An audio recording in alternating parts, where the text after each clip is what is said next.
Ladies and gentlemen, as we begin our services, if we can please kindly turn off all cell phones or electronic devices, or please place them on silent. Thank you.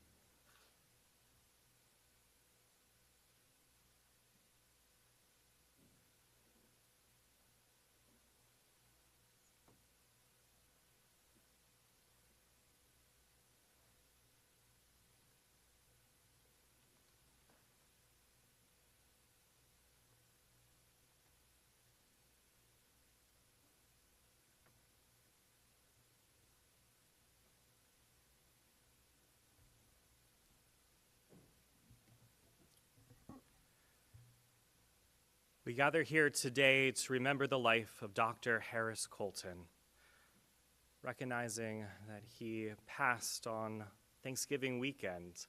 I think today, as difficult it is to say goodbye, we also recognize that today we also express our gratitude for the life that Harris played in all of our lives. And we are grateful as we continue to carry on his legacy in the years to come. My name is Rabbi Sam Hollander. I'm joined here by Chazan Elisa Pomeranz-Burrow from Congregation Beth El. And in moments like these, when we're not sure of the words to share, we turn to our tradition, linking Harris with the 3,000-year tradition of Judaism.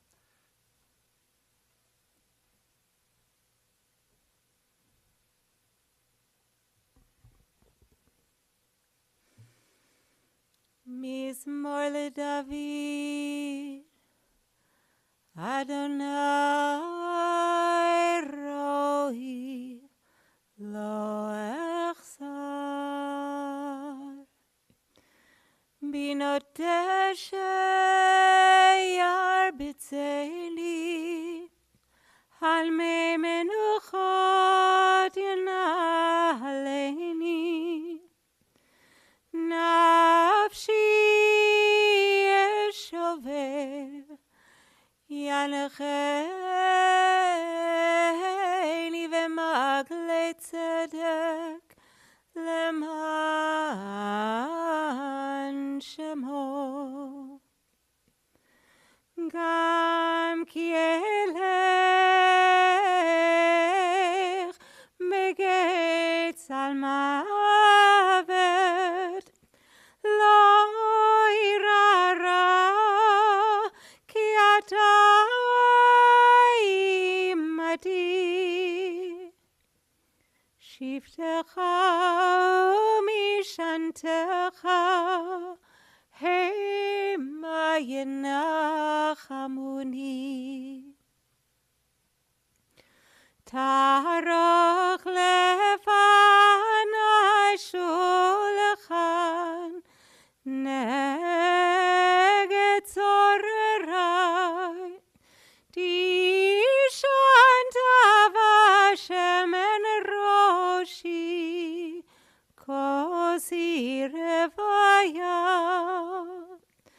Aktova chesed yirdefuni Koyem echayai V'shavti beveit Adonai leorech yamim.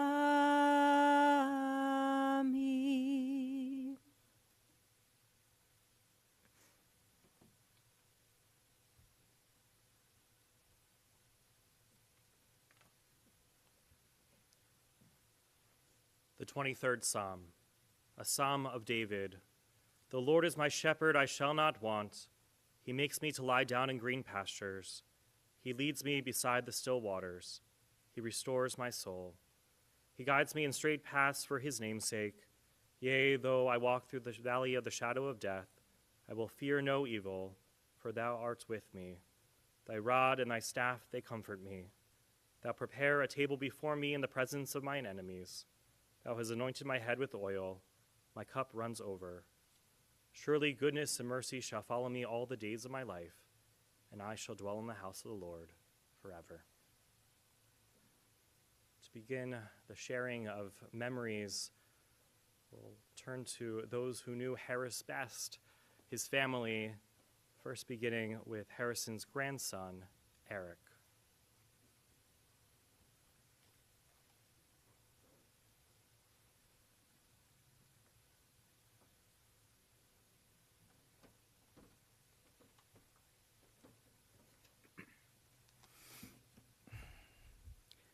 A grandfather can be described as many things: a keeper of snacks and stories, a giver of hugs, a never-ending source of love, a family historian, or storyteller. I can confidently say that all of these definitions encapsulate who our Zadie was. Family meant the world to Zadie, and he was blessed with 9 grandchildren and 3 great-grandchildren. Lisa, Rachel, Rebecca, Alex, Tucker, Griffin, Amanda, Skylar, and David can all agree that Zadie would never miss a sporting event, theater performance, or dance recital. If family meant the world to Zadie, bragging to his friends about his grandchildren's accomplishments closely followed. Zadie instilled in us at a young age the importance of being Jewish, how we should always follow our passion, and of course, how to properly brush our teeth. As the song goes, up from the bottom, down from the tops, that's the way our toothies grow. A memory and song that I now share as I brush my dog's teeth before bed. Living to 92, Zadie was able to see all of his grandchildren get bar and bat mitzvahed, see his grandchildren grow up, get married, and start families of their own. For this, we are so lucky. Of course, Zadie would not have been the man he was without his wife, best friend, and our bubby, Arlene. Bubby was always there to love and care for Zadie, to serve as his right-hand woman in the dental office, to make sure the freezer was full of ice cream, curate and cook every family meal, and always be his support system. Bubby and Zadie, or B and Z as I refer to them, spent 40 summers at the Jersey Shore, and we all have memories of visiting them at their house, early morning ferry rides, and building sandcastles on the beach as the water was always too cold. Until only recently did I figure out what was in the thermos they brought to the beach. It was not water. The other place B and Z loved more than the Jersey Shore were their annual winter trips to St. Martin, always packing updated family pictures so they could show off just how good-looking we all turned out. I remember seeing pictures from one of their last visits to St. Martin, and even at their age, they still partied harder than I ever did. We all have our memories of Zadie.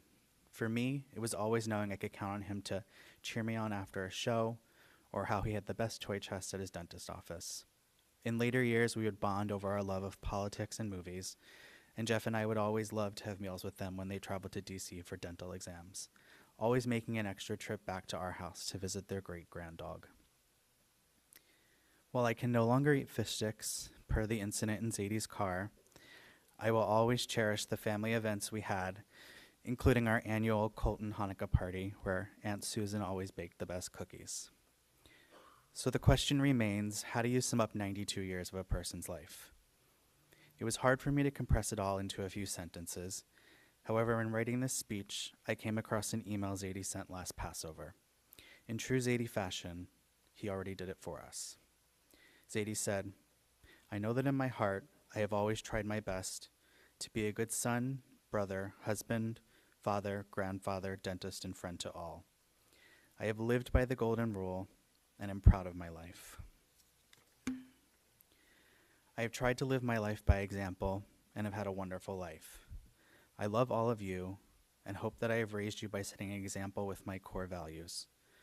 Although they may not be yours, think about your own and how they may affect your life and your children and grandchildren. I chose to be called Zadie when we became grandparents from a song that I once heard, and it asked, who will be the Zadie when I'm gone? While we can never replace the person Zadie was, we can emulate his values in our own lives. May we all live life to the fullest, striving to make this world a better place, always leading with love, not hate. While Zadie may no longer be with us, his memory will stay with us forever. I could not have been luckier to have had such a wonderful and supportive grandfather, and will always keep his memory and life lessons in my heart forever.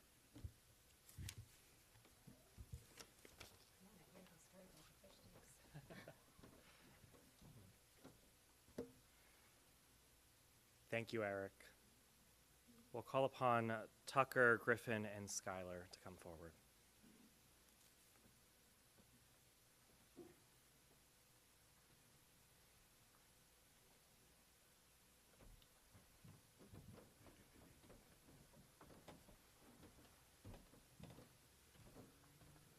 "25 years ago, at the Western Wall in Jerusalem, on the 25th anniversary of Bubby and Zadie's marriage, he read a poem to Bubby that Griffin's going to read.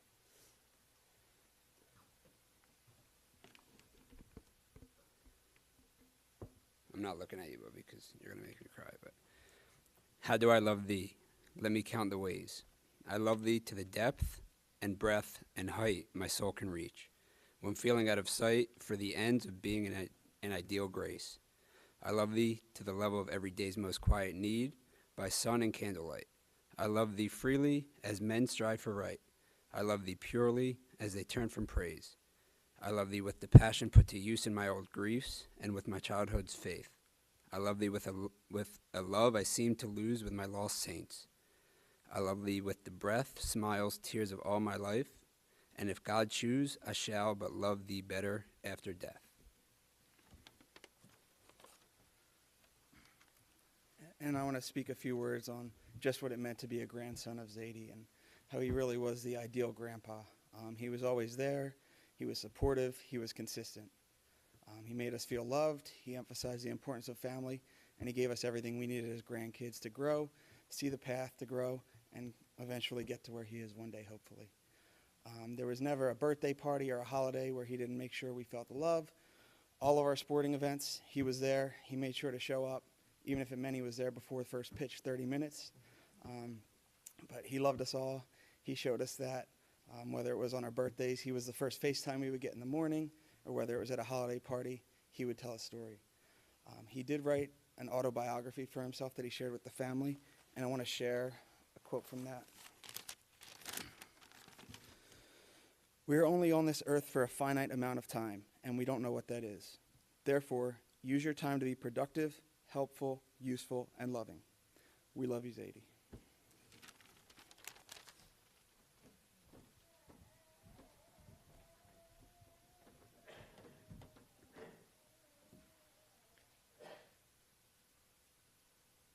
Thank you so much.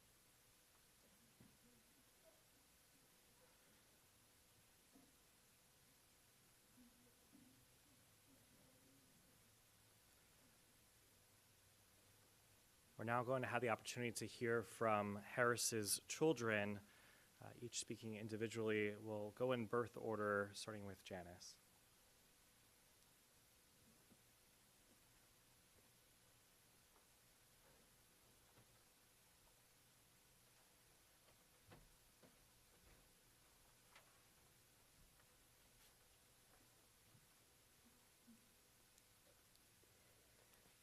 You probably know that there were three things about my father, what he was passionate about, and that was Judaism, dentistry, and his family. He enjoyed other things too, but his life truly revolved around those three categories. But first and foremost was his family. As a child, there were family vacations to Atlantic City back in the day when you had to get dressed up to walk on the boardwalk, and to Cape Cod. Living near the Cape now, I love stopping at Seven Seas for an ice cream cone, remembering my father taking us there in the mid-1960s. He even took me to my first concert, the Monkees. I gained a new perspective of my father by seeing him with his grandchildren. Among countless family memories, the annual Colton Seder puppet show stands out, with Zadie directing a puppet show to make the story of Passover relatable to the younger grandchildren. Of course, there was also a plastic sheet on the floor under their dining room chairs to keep the crumbs off the rug. As the grandchildren got older, he made sure to sign up for dental exams in their different cities so he could squeeze in a dinner and hear more about their latest accomplishments, and then later brag to his friends, of course. More recently, becoming a great-grandfather, he again became the silly Zadie that we hadn't seen since the grandchildren were young. He was excited to personally pick out elaborately decorated cupcakes with 4 inches of icing on them, or to select a Beanie Baby from the den. Zadie didn't want to miss a single photo of his next generation, asking to be included on every text thread. When his 4-year-old granddaughter learned of his passing, his 4-year-old great-granddaughter learned of his passing, she exclaimed what many of us are feeling today: "But I don't want him to be dead." The center of my father's universe for the past 73 years was the love of his life, Arlene. My mother and father both commented repeatedly about how fortunate they were to have had each other in remarkably good health for so many years. He drove them out to dinner to celebrate their 69th wedding anniversary in August, just weeks before becoming ill. Theirs is truly a love story for the ages. I never look at a piece of candy corn without thinking of my father. He loved telling the story about celebrating his October birthday during the Great Depression by taking 1 bag of candy corn to school to share with his friends, with each child getting 1 piece of candy. He always wanted to remind us how very fortunate we are. And we are. We had my father physically with us for 92 years, and his memory will live on in the hearts and minds of everyone that he touched.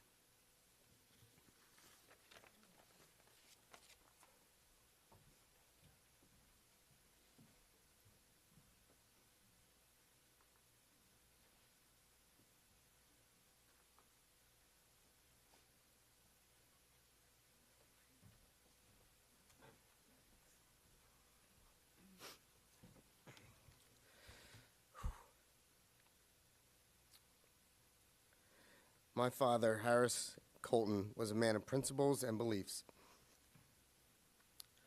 Some of these were to treat others as you want to be treated, have respect for everyone, live by the 10 Commandments, try to be a part of the decision-making process, concentrate on the positive things in your life, and as was just said, we're only here on a finite period of time, so be productive, helpful, useful, and loving.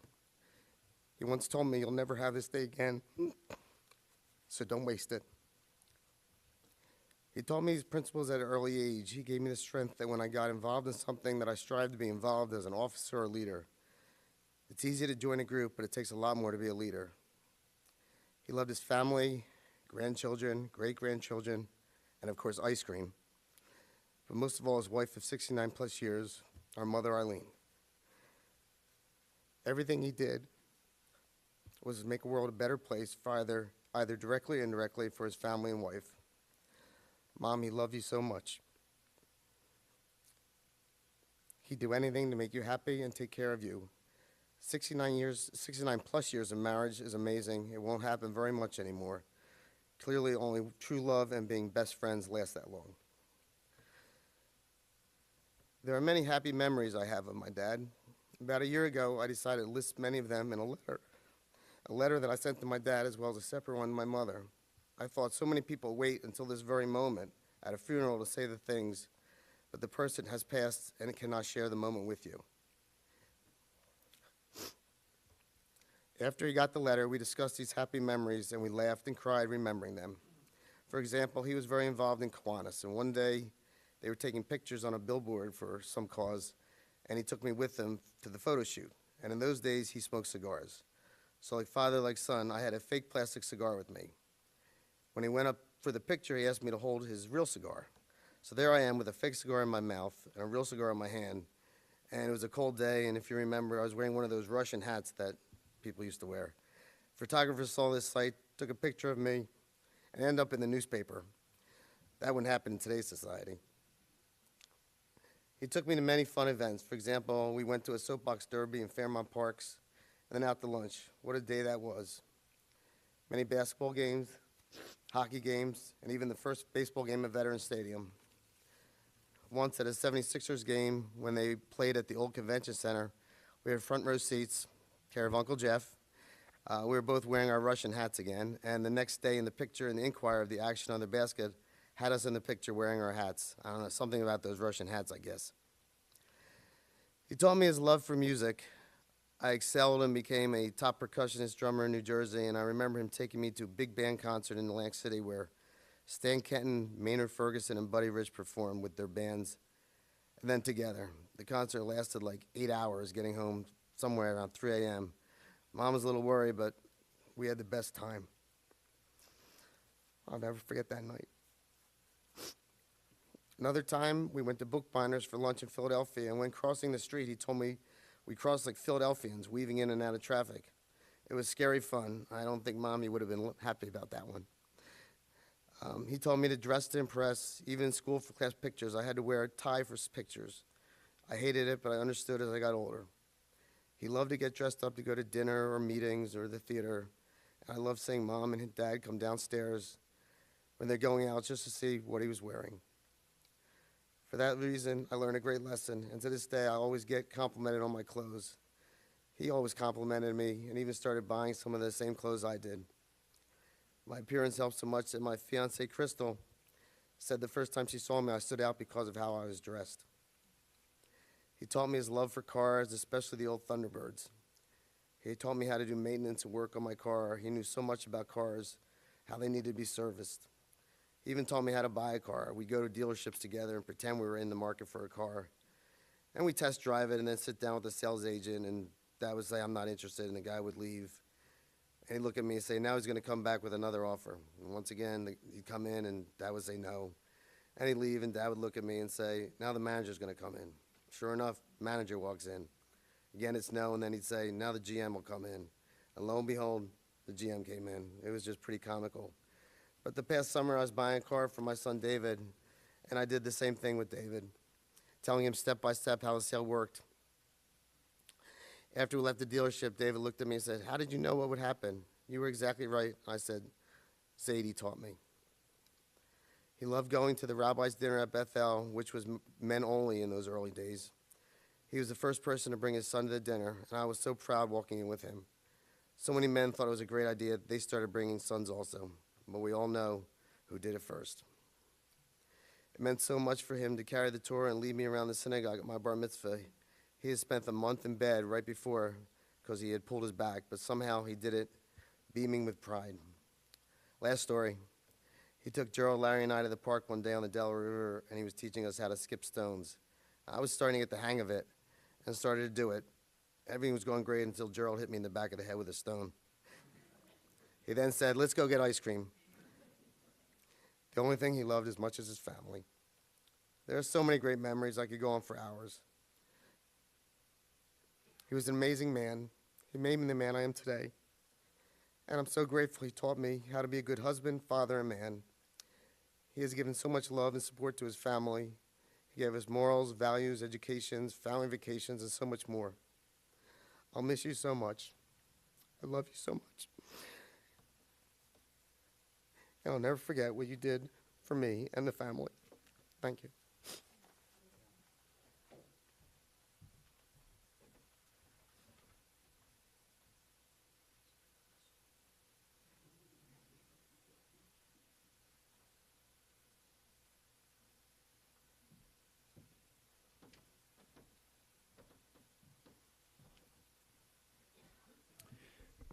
Thought you'd forgive me about this stone by now, Gar. Sorry.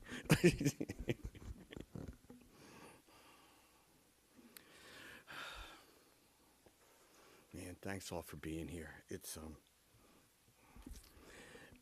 was such a privilege to be able to live to this age and still have both your parents healthy and happy and wonderful and around, and it was such a privilege, and I never took it for granted.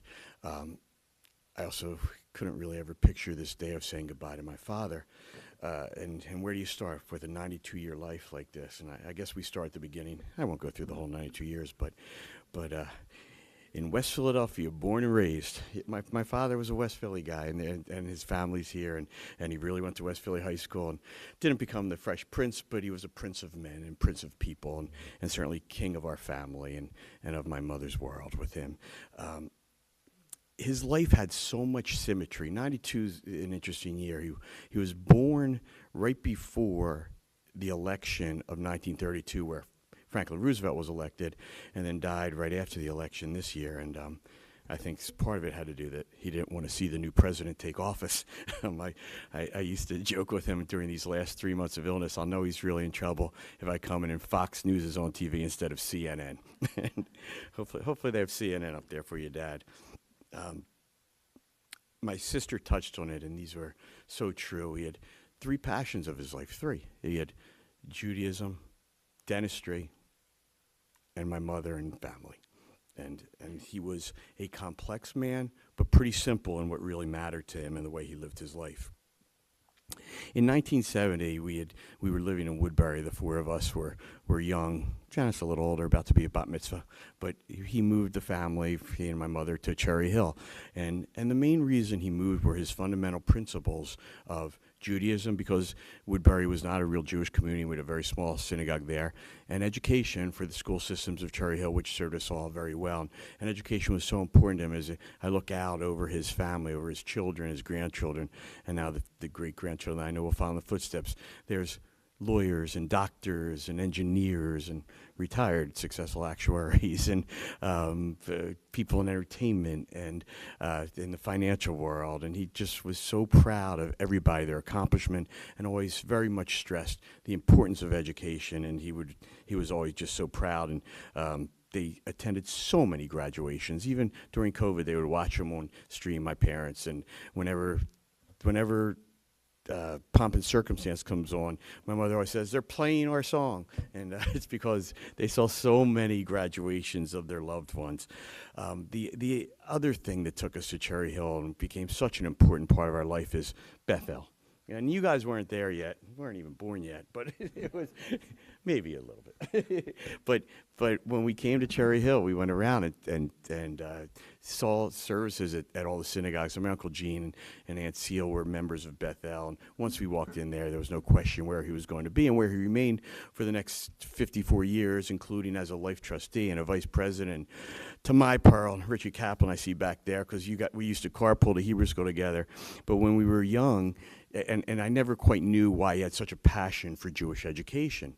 And he told us at his 90th birthday party that in the 60s, when his children were very young, he listened to the radio and there was this commercial. I don't know why he had to have that station at the time, but it said, if you're Jewish, the odds are your grandchildren will not be. And that really resonated and stuck with my father, and he made sure that Judaism and Jewish education was so important to us, and he was very proud that not only were all his kids Jewish, every one of his grandchildren became bar bat mitzvah and passed on his values, his importance to him, and what really mattered to him.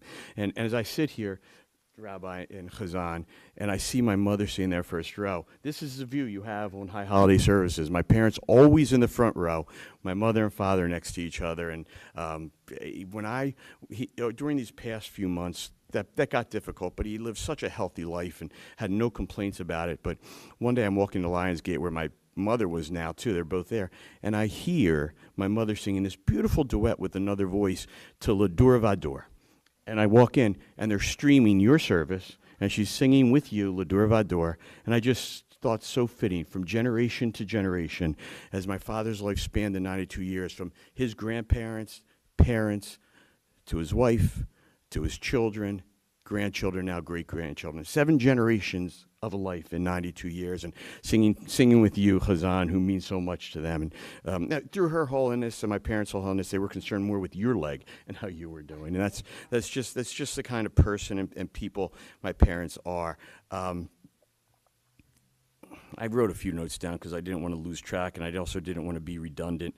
The traits of my father were touched on by Eric and my kids and Janice and Gary already. He was just so proud. He lived his life with pride. He was proud of being a Jew. He was proud of being an American. As you see the flag draping his casket, he served in the Air Force right out of dental school, and my parents started their marriage in Charleston, South Carolina, during the Korean conflict, which, again, there's some symmetry to life. We've got martial law now being invoked in Korea, and, you know, they're very much in the news. There's just so much balance and symmetry to things. Even when he was named, by the way, his middle name is Nance, and the incoming vice president back in 1932, first vice president under Roosevelt, was John Nance Garner, and his mother thought that was a cool middle name, and she gave it to him, and he kept it with him as Harris Nance Colton for 92 years and beyond.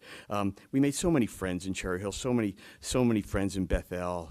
Shirley Yaffe's here, and that whole crew of the Yaffes, the Zittimers, the Cetrons, and on and on. We're such a important part of their life and happiness. And in Eagle Oak, where I grew up, the Kaplans that I mentioned, the first moment we cried all the way from Woodbury to Cherry Hill. It seemed like forever. It's only 15 minutes, but it seemed like forever. And when we moved I'll never forget the day, June 24th, 1970, is when we moved to the house that my parents lived in up until now. And when we got there, I'm kind of bummed out. My friends in Woodbury I'm not going to see anymore. And then Jeff Kaplan and Mark Green walked down and asked us to play baseball, to come up the street, and with Gary and all the crew that was there. And it never looked back, and they're still my dear friends to this day. And that move to Cherry Hill was good for all of us from so many standpoints, and Bethel always being an important part. I got a text today from a good friend of mine, Sal Palantonio, who couldn't be here, just saying he wished he could be here. And I just texted him back, and I said, well, this is, and I just did it naturally. I said, this is who my father was, because Sal is a military guy and just an on-point guy. And I just wrote, he was your type of guy, honest, hardworking, dedicated, passionate about his work, family, and religion, consistent, reliable, and loyal. And that's who my father was. And I'm so proud to be able to describe him like that. Hey, what more could we ask for in somebody? The consistency. For our whole lives, we knew who our father was. We knew what to expect, and it never changed. And he was unapologetically loyal, consistent. So many of the things that drive you crazy being his son, maybe being his grandchild, are now the things that we'll always laugh about and smile about, because they were Zadie, whether it be always arriving so early for everything, and or the way he would park his car. And he never had to give up his house. He never had to give up, which he loved. He loved his house. And even talking about, should you downsize, should you go? Sometimes he goes, I don't want to leave my house. I love my house. And he never had to stop driving. And he loved his Lincoln Continentals. Gary mentioned Thunderbirds. That's what he had for a long time. And starting in the 70s was Lincoln Continentals. And he loved them, and that's all he ever drove was consistency. Now, he probably should have not been driving at the end. And if you ever, I used to joke that because they would go to Ventnor every weekend and during the summer, and I would say, geez, I heard of this on the radio, and I'd call him up, Dad, be careful. I just heard on KYW, his same station, he heard about Hebrew education one time. I said, I just heard there's a car going the wrong way on the Atlantic City Expressway. Be careful. He goes, no, they're all going the wrong way. It's just a joke. Sort of. But he was just always so proud of everything in his life. Dignified, dressed to the hilt, hair's never out of place. He got his hair cut by the same person ever since I was born, a guy named Joe Sorrentino. And Joe then passed away a few years ago. So what did my father do? He started having his wife cut his hair. Every 2 weeks he would be there. So the same barbershop, the same place, the same family cut his hair his entire life. And even during these last few months, he was very concerned. Larry would shave him, and he was concerned about cutting his hair still and looking good. And I got to say, they do an amazing job here.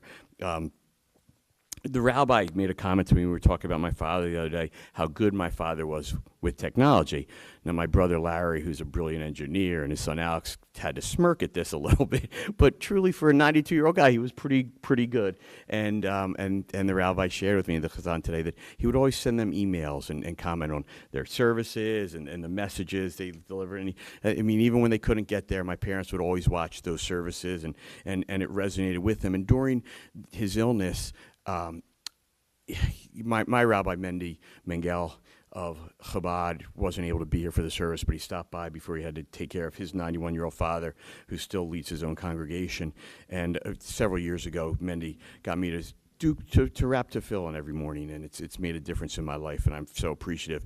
And I was able to do that with my father. And those of you who aren't Jewish, it's just an ancient Jewish custom, but it was something that when we did it while in Lionsgate, I could see how much my father would come to life and light up, and how much Judaism meant. And on his last day, my mother and I over him, we prayed together, and know that it just resonated with him, and he was right where he wanted to be, and at peace with everything, with his relationship with God, with his relationship with his family, and certainly with his relationship with my mother always. When COVID started, and this is amazing, my father retired from his active dental practice 20-ish years ago, but then he started teaching, and he taught at UMDNJ and was very proud of that.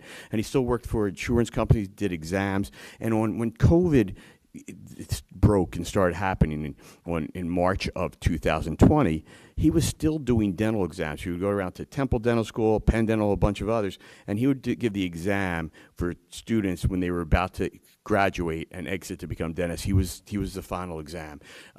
Unfortunately, COVID cut a lot of things short, but he was still active doing that. And then even after that, he stayed active working on his computer doing insurance exams. He worked all the way up until he took ill on September 1st, and even in those early weeks, he would kept saying that he was worried, he had work to do, and he didn't want to let anybody down. And his mind never left him, his passion never left him, and his sense of responsibility never left him. I thought of him talking to my kids, and we're such sports fans, and we even got a Yankee fan in the audience, and Larry Podersky, who we appreciate. And I'm sure, Larry, you think of this, the Yogi Berra thing comment, which was, always go to other people's funerals, otherwise they won't come to yours. And I'm just so happy to see all of you here. And he certainly attended a lot of funerals of his loved ones, and put a lot, said goodbye to a lot of them. And 92 years, that's going to happen. Unfortunately, though, through all those years, he had his loving wife, my mother, by his side. And, look at her today. She amazes me. These last few months have been hard on her. She even, during his illness, had her own hospitalization and bounced back. Don't underestimate how tough she is. That is one tough woman who is always so pleasant and smiling. And every day when I would pick her up, she'd be always dressed.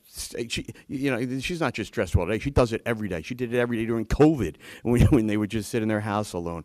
That's who my mother is, and always taking her hair, and taking care of everybody else. When my father was in this situation recently, and they came in, they're thinking about menu. They asked him, "What do you like to eat?"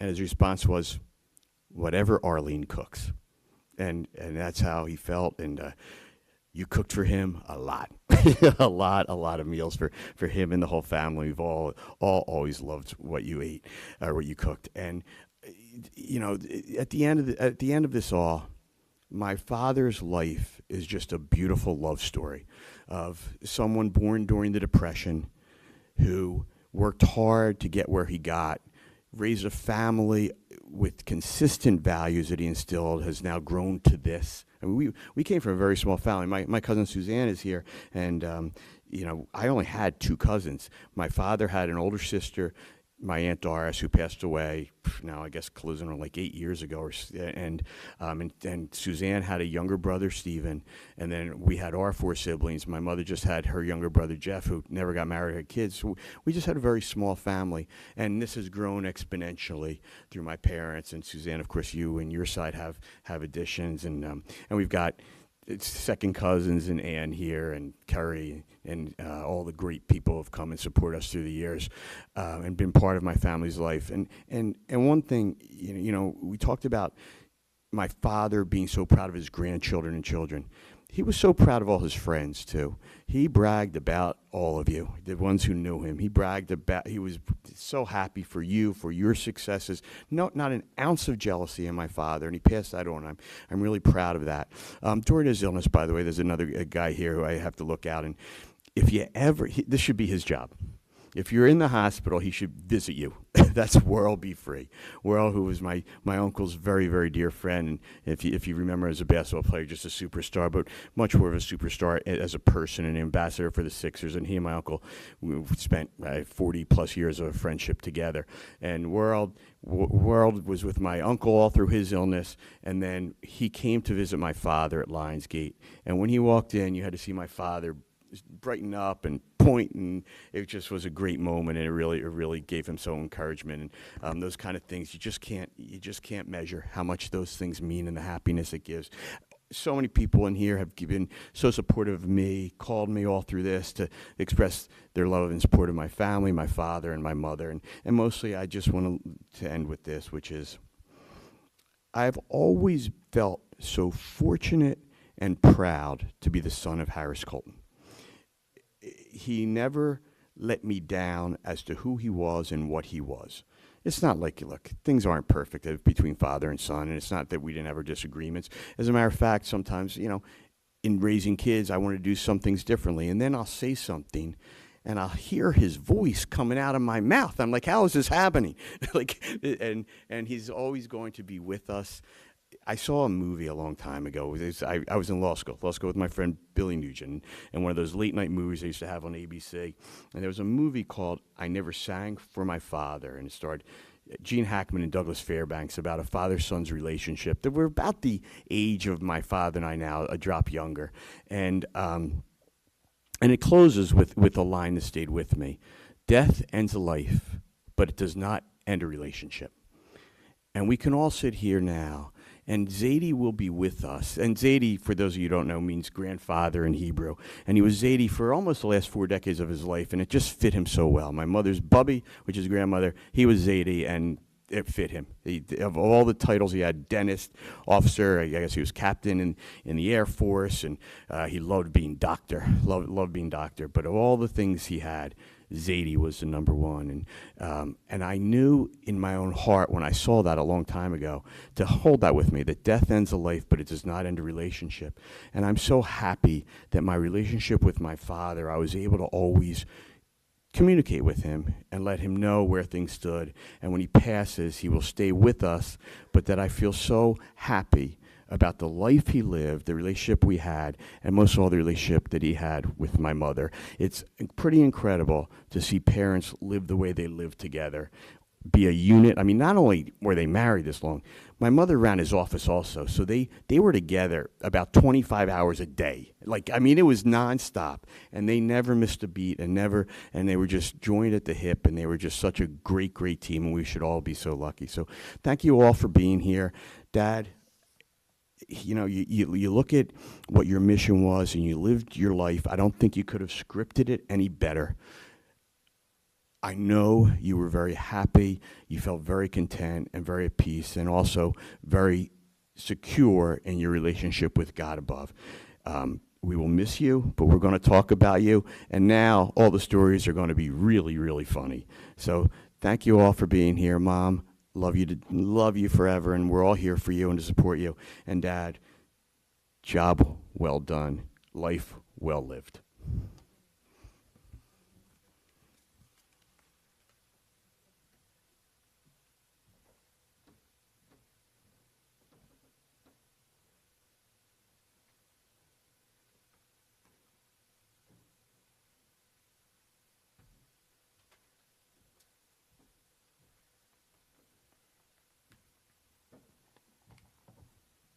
Good afternoon, everyone. I'm Larry, Harris Colton's youngest son, so I'm the last speaker. And sorry if some of this is redundant, all uncoordinated, but the same themes come through in everyone's speeches. So I'll try to have a little different twist and maybe sum it all together in a nice analogy for everyone. I wanted to talk about the things that are important to my father, the role they played in his life, and what he wanted to pass down to his children and his future generations. My father was a dentist, and I'm quite confident by now that everyone here knows that. As a child of a dentist, I can tell you there were both pros and cons to having a dad dentist. Con, there was not a lot of candy in the house. Pro, after regular dental exams, I got to select multiple toys and trinkets from the treasure chest. Con, there was not a lot of candy in the house. So the candy tragedy aside, my father had many characteristics that I admired. Some of the things that he held dear have been easy for me to apply to my own life. A spirited game of miniature golf, an appreciation for my wife Susan's tomato soup, and our shared love for chocolate marshmallow ice cream. Yes, ice cream was definitely allowed in our house. My father and I would talk while devouring our half-gallon of ice cream. It should come as no surprise that the conversation often involved dentistry. For example, did you know that the most important teeth are the first molars? This may not be obvious to those of you who are not dentists because the first molars are not always visible. However, the first molars, there are 4 of them, have a vital role. They are the strongest teeth and provide the basis for one's appearance and to chew food. Like the support and structure the first molars provide, my father had 4 first molars in his life. These are important values that he modeled for me, my siblings, and his grandchildren. These values provided actionable ideas that my father remained dedicated to for much of his life, from his early years to recent years, even recent days. They created a strong structure that guided my father through his long, productive, and honorable life. Molar number 1, his heritage. My father had an appreciation for the hard work and sacrifices made by the generations that came before. His grandparents escaped the Russian pogroms and braved the journey to America in the late 1800s. Both his parents, Max Colton and Fanny Kleinfeld, were born in rural southern New Jersey. They were part of the original settlement there named Alliance. Harris was a proponent for preserving the history of the Jewish farming community. He brought me to many of the Alliance reunions and special events, and his family memories and contributions will live on as he often provided photos and quotes for research papers and newspaper articles that were written about the community. He even appeared, as well as his cousin, in a recent film commemorating the 140th anniversary of the Alliance settlement. Molar number 2, his country. My father possessed a lifelong patriotism for his country. When he was born in 1932, his father, Max Colton, was already a proud World War I era veteran.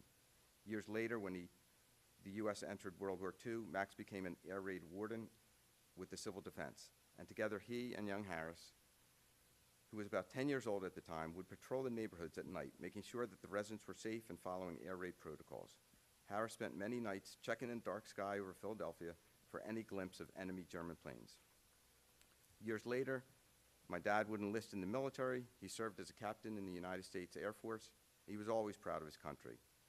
And later today, his casket, which is draped in the American flag, he will have taps played as a final thank you from an appreciative nation. Molar number 3, his religion. Growing up in Philadelphia, my father's family did not belong to a synagogue. So when my dad was 12 years old, his parents were probably a bit unprepared when he informed them that he wanted to study for his bar mitzvah. To make this happen, my dad earned money and paid $2 a week to study Torah in the basement of a nearby synagogue. As an adult, my dad dedicated much time and effort to ensuring the survival of Jewish people by being a strong advocate for Jewish education. He expected his own children to attend Hebrew school through their bar mitzvahs, confirmations, and midrashah. And he also provided the same opportunity to other children by establishing scholarships at the synagogue. Through this, he hoped to ensure that the Jewish religion continues and strengthens through future generations. And the 4th molar, his family. My dad loved his family, yes, even more than dentistry. As the youngest of his children, I remember many fun memories from our homes in Woodbury and then Cherry Hill. We enjoyed vacations in Florida, Cape Cod, and later my parents bought a house in Ventnor, which gave us wonderful summers at the Jersey Shore. My father and everyone else enjoyed these places because they brought us together. We appreciated both special and routine activities, like watching old black and white movies from reel-to-reel projectors at Lark Lane, or eating Jersey corn and tomatoes at the back porch in Ventnor. At Rosh Hashanah, my father passed my mom's ratatouille around the table, and for Passover, he hid the afikomen during Seder's. My father was thrilled when his family expanded to include grandchildren. He and my mother were kept busy countless celebrations and activities. For example, for my children alone, Bubby and Zadie attended many sporting events for 2 full decades, from youth sports through to my children's college games and matches. They were a comforting presence at Alex and Amanda's birthday parties, b'nai mitzvahs, confirmations, dance recitals, competitions, chess tournaments, piano recitals, orchestras. The list goes on and on. So we've established that my father's heritage, country, religion, and family were a strong foundation. These are equivalent to the 4 first molars. Now, you ready for another dental analogy? Take care of your teeth. Sounds obvious, sounds simple, but it's not always easy. It requires brushing and flossing routinely, visiting the hygienist and dentist regularly, and preventing problems that could impact everything. And this is where my mother, Arlene Colton, enters this delightful dental analogy. My parents met on a blind date on a snowy day in January 1951 at a party in Philadelphia. They walked up Bryn Mawr Ave to retrieve a friend's car. My father often shared how quickly he forgot about the cold temperature because he enjoyed walking and talking with the very pretty girl. From that day on, Harris and Arlene were inseparable. She was truly his partner in creating and building the life that they imagined and built together. My mother provided my father with support in every way. She handled all of the finances. Every day she worked by his side in the dentist's office. She cared for and supported my dad with everything that was important to him: heritage, country, religion, and family. These values were shared and embedded in their marriage. My mother made sure nothing was neglected. She was, in essence, my father's dentist. And she provided the structure, support, and love needed for him to enjoy a complete and wonderful life. So on this day, as we honor Harris Colton, I can say that I love my father, I respect my father, I am proud of my father, and I will miss my father more than words can say. Thank you.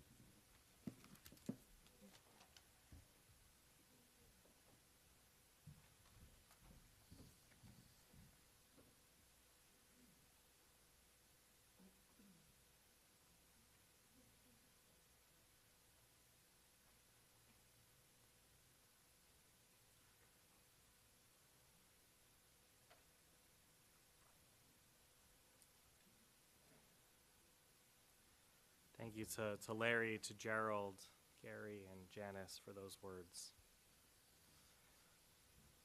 Although I have only been part of the Bethel community since July of this year, Harris Colton, made a lasting impact on me.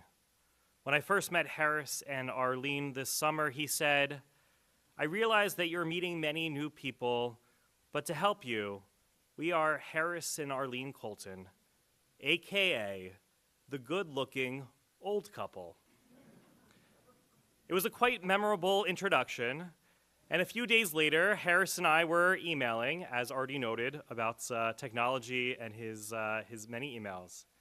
And in signing his email, Harris once again wrote, "Harris and Arlene, the good-looking old couple."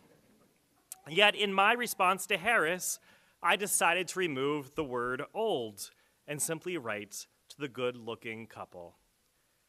Harris noticed. He noticed my hesitancy to write old, and he wasn't afraid to confront me about it.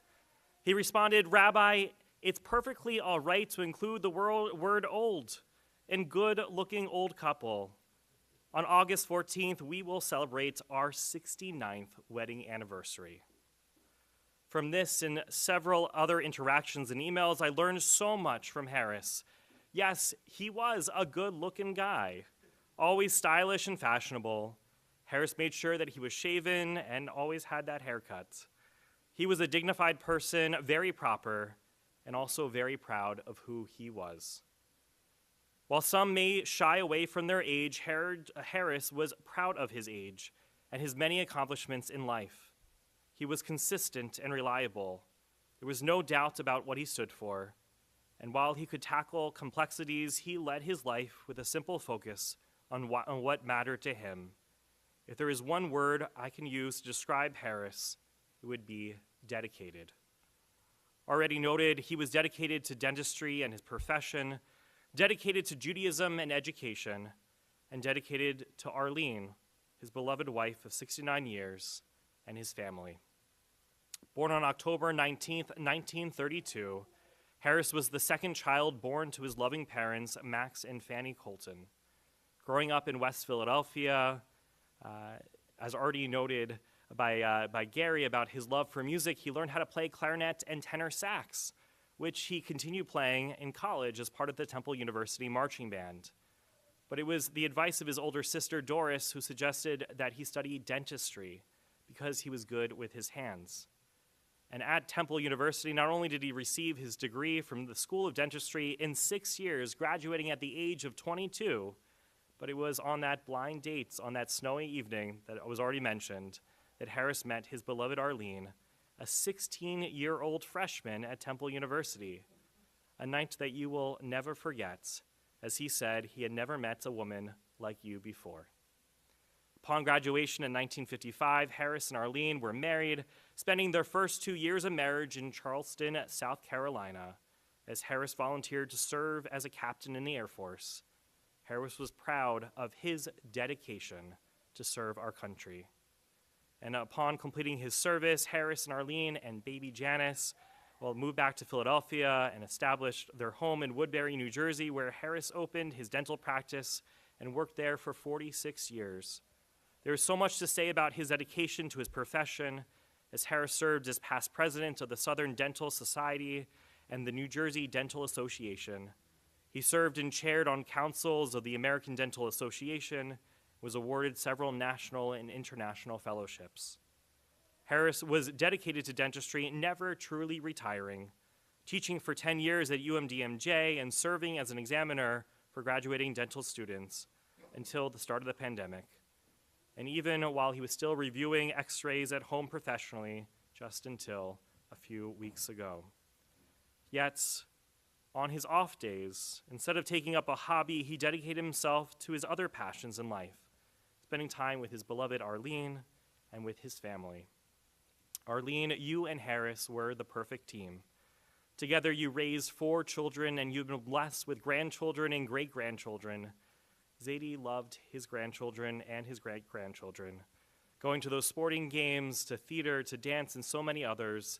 And of course, with his passion for education, Zadie was proud to attend so many of your graduations. With several upcoming weddings in the family, yes, many upcoming weddings, I am sure you would have loved to have your Zadie and your dad there. And while he might not physically be with us, I hope you will continue to cherish the memories you shared together and hold on to the teachings that he shared.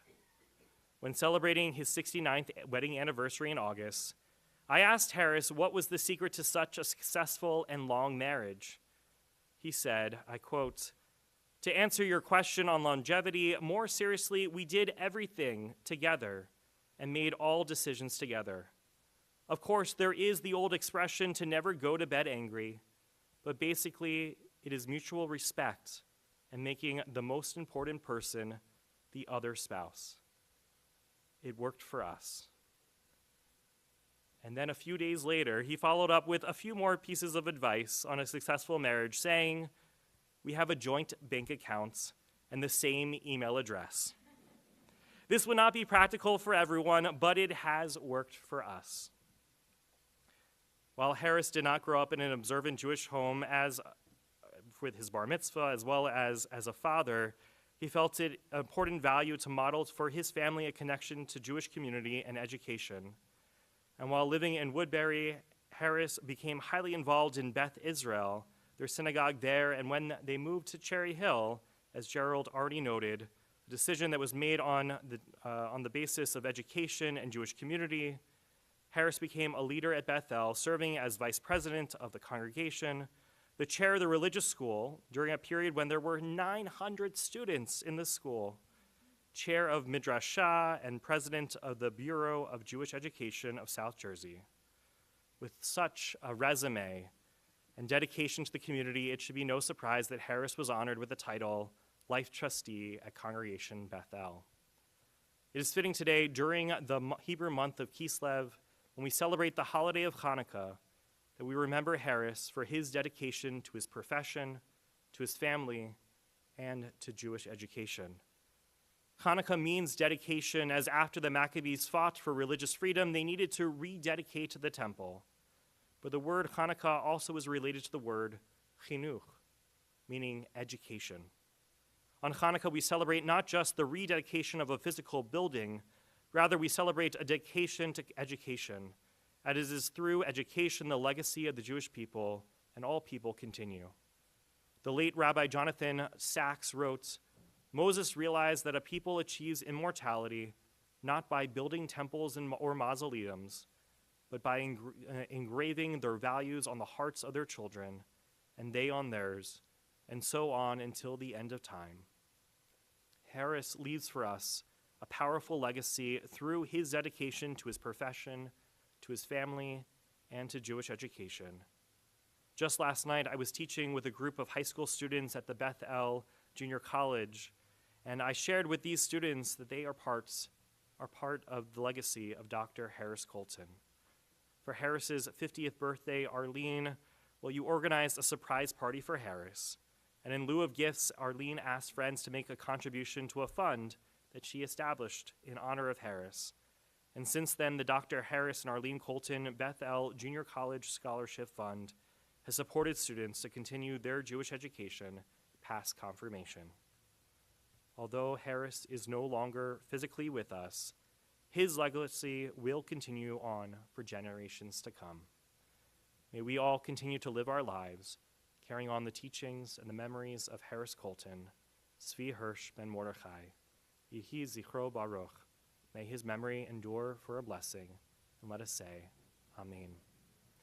At this time, we rise in body or in spirit with the recitation of the memorial prayer.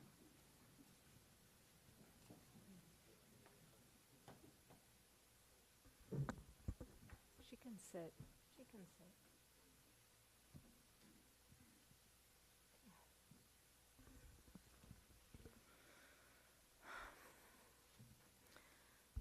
I just want to add that I earlier today was looking up emails, and I wasn't sure if they were from your mom or your dad, as I mentioned to you, because every single email, and there were dozens of them, was signed Harris and Arlene as one. And every single email was full of compliments and kindness. And I must say that the greatest tribute that I can pay to your beloved husband is that you done good. You raised your children with those same values that are so clear, so evident. Thank you. El male rachamim, shochen b'mromim, hametzei menucha nechona tachat kanefei hashechina, במעלות קדושים וטהורים, כזוהר הרקיע מהזהירים. את נשמת צבי הירש בן מרדכי, שהלך לעולמו, בגן עדן תמנוחתו, על בר הרחמים, אז תראהו בסתר כנפיך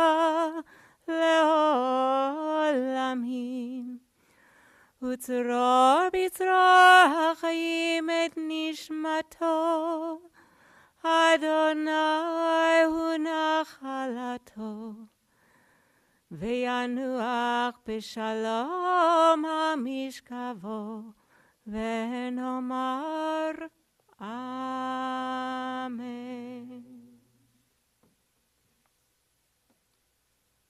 El Malei Rachamim, exalted, compassionate God, grant infinite rest in your sheltering presence among the holy and pure, to the soul of Harris Colton, who has gone to his eternal home.